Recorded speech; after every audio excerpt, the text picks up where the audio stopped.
Hello all and welcome to this Azure tutorial. In a tutorial today, we will discuss about VNet peering or virtual network peering. Before we go further ahead with the demo, let us review through the key steps. First, we will create a VNet named myVNet1 with the CIDR block 10.1.0.0/16 and a subnet of 10.1.0.0/24. Along with creating VNet1, we will also create VNet2. And these are the two networks that we will create a peering connection between. So for VNet2, ensure that the CIDR block is 10.2.0.0/16 and the subnet is 10.2.0.0/24. After we have created these two VNets, we will create a peering connection between both the VNets. That is, we will create a peering connection from VNet1 to VNet2 and from VNet2 to VNet1. Next thing that we will do is we will open our private key.ppk. This is one of the private key files that I had already created using puttygen.exe. If you don't know how to create a public and a private key file, refer to my video on how to create an SSH key pair using puttygen or putty key generator tool or exe. So I have an existing private key file that I will open and save it in an open SSH format. And again, we will be doing this using puttygen.exe. I'll showcase it to you how to do that in this particular video. After that, what we will do is we will launch two Ubuntu machines. That is one Ubuntu machine in each of the VNets. The Ubuntu machine that we will launch in my VNet1 or VNet1 is my VM1, and we will ensure that port 22 is open for inbound communication.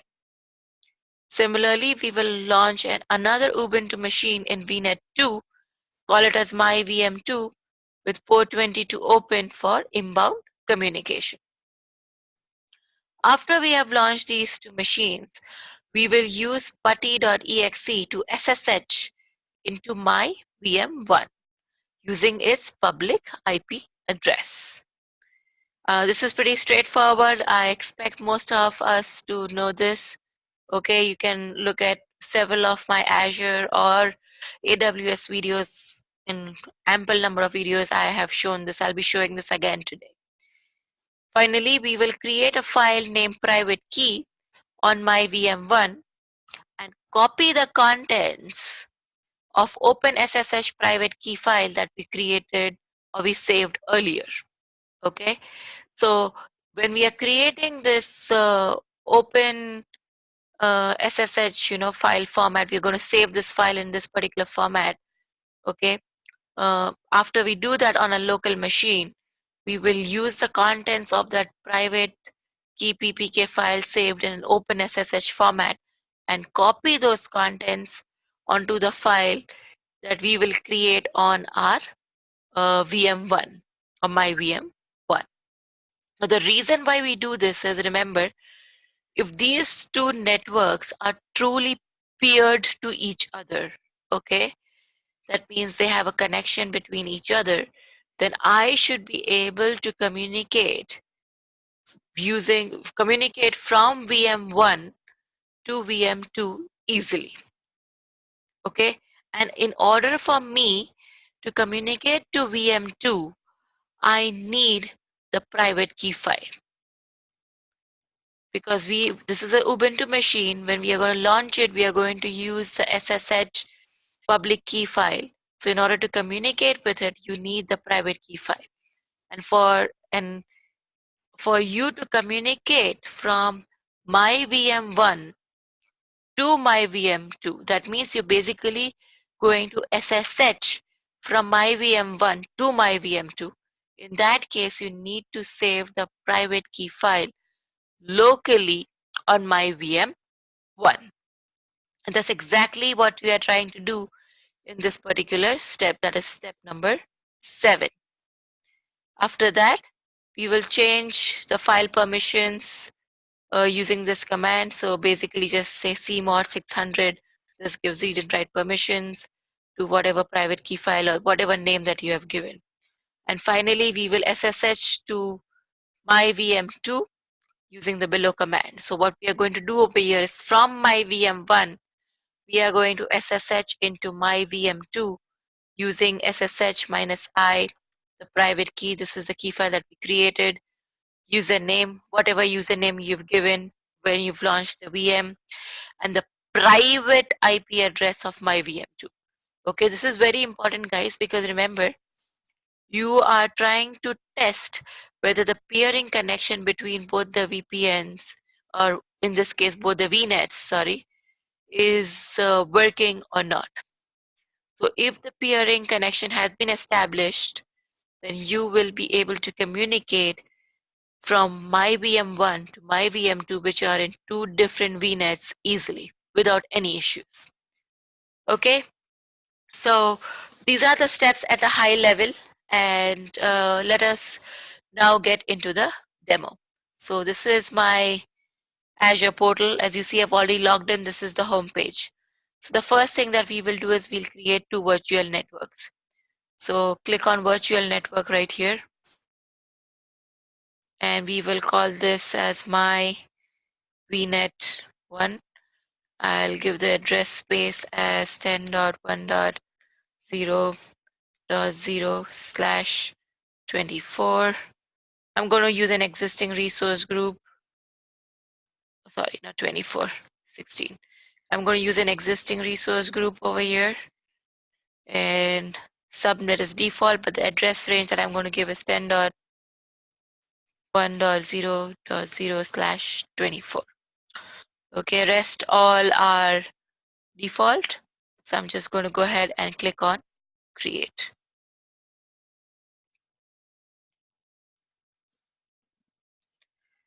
Okay, so I think our VNet is currently being deployed. So let us now go ahead and create VNet 2. So this is my VNet 2. I'm going to give the address space as 10.0.0/0/16. Resource group is NAM. And the address range is going to be 10.2.0.0/24. And click on create. Okay, so VNets are currently being created. As you see, they are being deployed. So click on refresh. So this is my VNet 1, and my VNet 2 is currently being created. So there is my VNet 2. Okay, so we have completed these two steps. The next thing is that we need to create a peering connection between these two VNets, okay, both from VNet 1 to VNet 2 and from VNet 2 to VNet 1. So click on my VNet 1 and then scroll down. As you see, there are peerings is right here. Click on peerings, click on add, and we'll give this as my VNet 1 to my VNet 2. Okay, so I'm going to copy this and keep it. Resource manager, virtual network is going to be my VNet 2. That's what we are going to peer to. Leave all of this as default and click on OK. Fine. So that is a peering connection for my VNet 1 to my VNet 2. Okay, so it's saying it's added the property. Sometimes you have to click and come back. So there it is initiated. Now this will change to connected once the peering connection from the other side, that is from my VNet 2, is also initiated. So let us do that. So click on virtual networks, my VNet 2, peerings, add, and copy. Now this is going to be from my VNet 2 to my VNet 1. Select the virtual network as my VNet 1. Okay, and then rest all is usual. Keep it as default actually. So this is the peering connection and the status is updating. It takes a while, so I might just pause the video for a little bit and then come back. Okay, so as you see, now our peering status has changed to connected for virtual network. So if we go back and look at my VNet 1, peerings is connected. You go to virtual networks, my VNet 2, peerings, and it is connected. Okay, so these two networks are now peered to each other. So you have my VNet 1 and you have my VNet 2. Both of these have been peered to each other. Okay, so let's go back to our presentation. So we've completed the first three steps.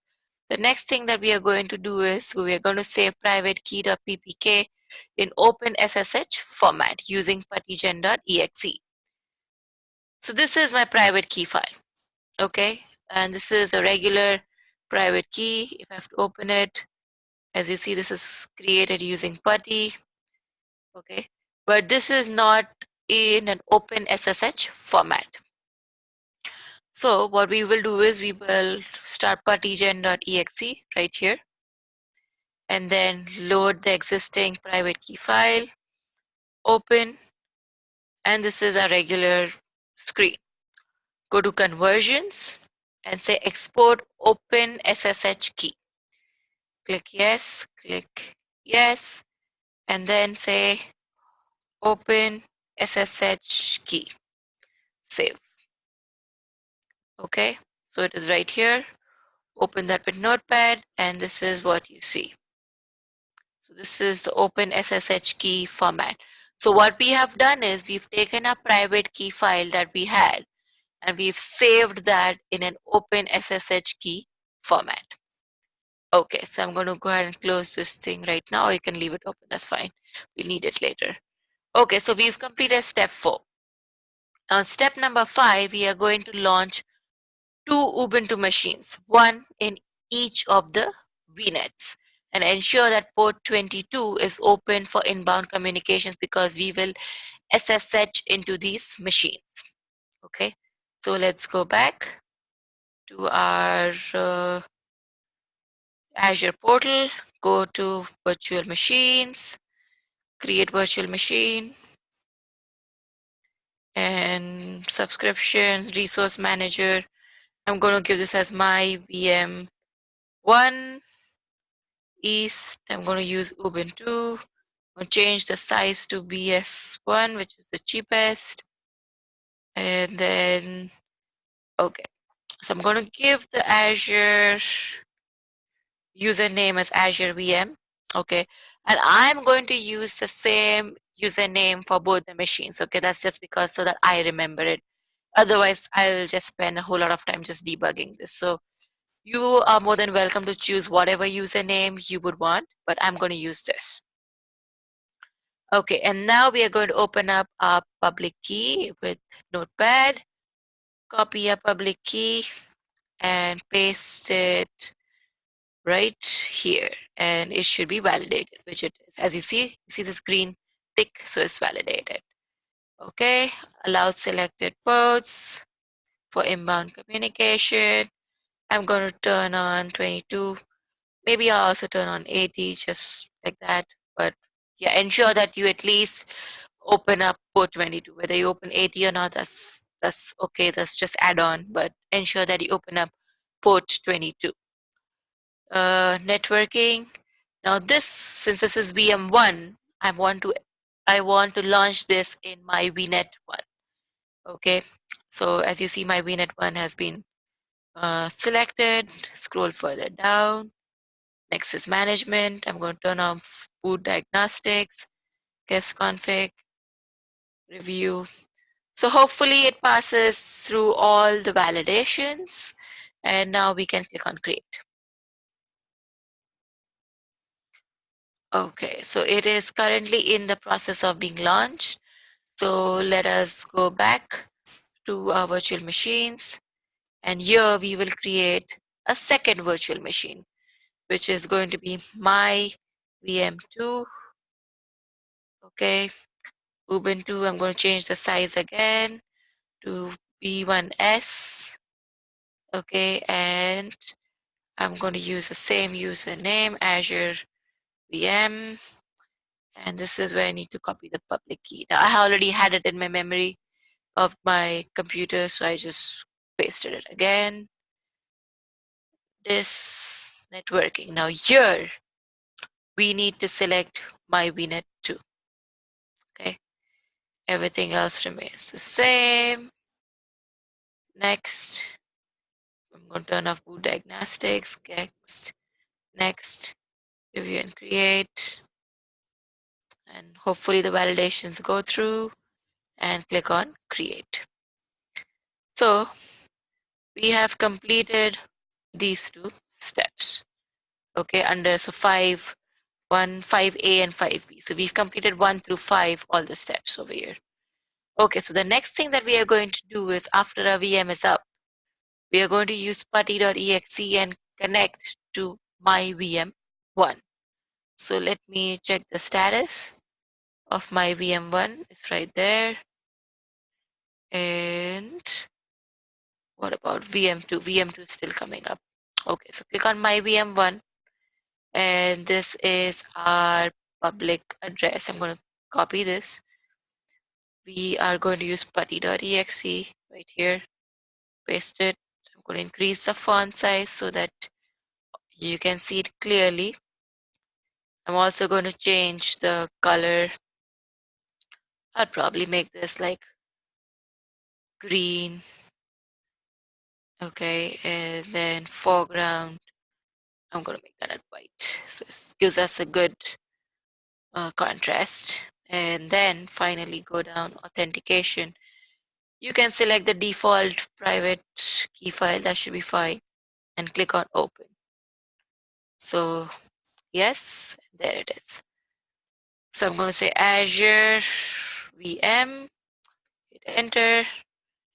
If everything goes fine, which it did, we are logged into this machine. So now we are connected to my VM1. Okay, and so let us say sudo apt update, enter. It's just updating bunch of things, whatever updates it needs to install, and shortly that should be done. Okay, so we've completed the first 6 steps. Now next thing that we will do is we'll create a file named my private key on this particular VM and copy the contents of Open SSH private key file that we just created earlier. Okay, so I'm going to say nano, and I'm going to go back. Remember, we created this Open SSH key that we in step number, I think it was 3 or 4. So this is the Open SSH key file. So we just copy all the contents, Control C, come back to here in your nano editor and right click, and everything will be copied over here. As you see, okay, and then Control X, modified yes, and you can say private key and hit enter. Okay, so we've completed this step. The next thing that we need to do is we need to change the permissions of this particular key file. So we say chmod 600 private key, hit enter. Okay, so if you do ls minus l, you should be able to see the permissions right there. Awesome. So the next thing that we need to do is we need to SSH into my VM2. So let us see if my VM2 is up and running or not. This is our Azure portal. We go to virtual machines and we say, so there is my VM2. But we will be connecting to my VM2 using its private IP address. This is the public IP address. So let's go to networking. This is the private IP address, right? So we'll be connecting to my VM2 using this particular IP address. So hold on. I thought I had opened up ports 22, which I don't think I have. Oops, maybe I forgot that. Okay. And any protocol, I'm going to say 22, and everything else 22 and add.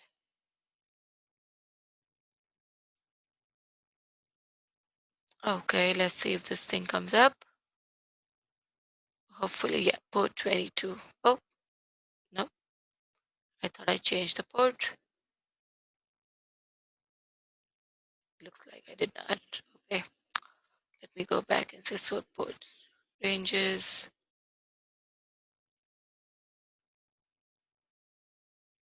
Okay.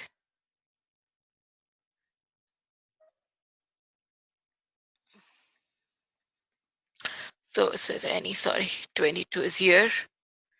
And port, sorry, 22. Sorry, by mistake, I opened up the wrong port. Okay, now it should be okay. So we should have port 22 open on my VM2. So let's see if that goes through. Okay, and let's see, we go to overview, networking, and we have port 22. Awesome. Okay, so if we, and this is the private IP address. So 10.2.0.4. So I'll copy this. So we come here and we say SSH -I, and I'm going to say private key, and then I'm going to say Azure VM because that's my username at 10.2.0.4. Okay, let's hit enter. So it's going to ask us whether we want to connect. We're saying yes, and it's saying private key invalid format. Okay, let us see what we have in a private key. So I'm going to say nano exit nano private key. Okay, maybe one of the things that you want to do sometimes when you get this error is click enter. Okay, Control X, say yes, private key. Again, we will ensure that the CMOD is correct. And then say, I think this is my VM2's private IP address. So that is good. And then click enter. And there we are. So now we are connected to our my VM2. Let us see if we are truly connected to that or not. Okay, so we are going to say sudo app update. Okay, so it's updating everything. So that is good. And there it is. And let's say sudo app install. I'm going to say Apache 2. Say yes. So what we need to do is we need to open up port 80 as well. And port 80. Let's see if this thing got installed, which it looks like it did. Okay, so let us go to, let us take this public IP address. Okay. I think that there it is, public IP address, and put it right here and see if it comes.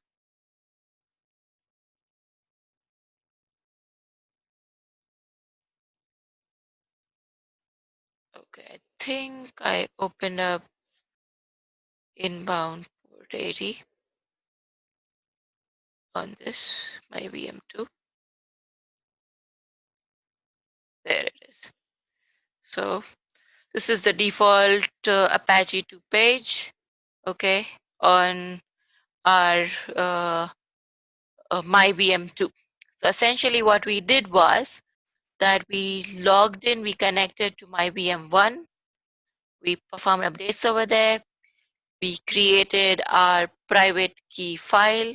Remember, using the Open SSH key format, we basically copied all the contents. And then we use that file, we change the permissions of those files. And when we use that file to connect to my VM2 using SSH again. And after we connected to my VM2, we again performed updates and we install Apache 2 on it. And this is the default Apache page. And we did all of this from my VM1. Okay, so I'm going to exit. So it's going to come back to my VM1 as you see, and then again exit from here, and then you'll be disconnected from this session. So what this helped us understand was that these two VNets, that is my VM1 and my VM2, both of these VNets are now paired with each other, and you have VMs in each of these VNets that can communicate with each other. Okay, so if I have to draw a quick picture over here, so essentially you have, I'm going to draw this. So you have VNet 1, okay, and you have VNet 2. Okay, so this is VNet 1, and then VNet, sorry, VNet 2. Okay, and now these two are paired with each other. So there's a pairing line that is going between them. Okay, I don't know if I have a arrow. So you have one arrow. You have basically a bidimensional arrow. Okay, so this way you can communicate with each other. So you have this being communicated. Oh my. I am horrible at drawing. Okay. And this way, like this. Okay. Like this. And then you have basically your computer, your VM here and your VM here. And these two VMs are able to communicate with each other as well. And the reason why these two VMs are able to communicate with each other is because these two networks are paired with each other. Let's say if this connection was not there, then this communication between your two VMs would not be there as well. Okay, if this was not there, then this wouldn't have been possible. So for these two VMs to communicate with each other, these two networks have been paired. And since these two are able to communicate with each other, okay, that means your peering connection is working, and pretty much computers or VMs between these two networks, as long as the ports on the machine are open, will be able to communicate with each other. Okay, so I hope this tutorial was helpful in understanding how you can, peer VNets and ensure that communication between the two VNets has been established. And yep, and similarly, if you have more VNets, you can establish connections between those VNets as well. So thank you everyone, and please provide your feedback, and I will see you shortly in some other session. Okay, till then, take care. Bye bye.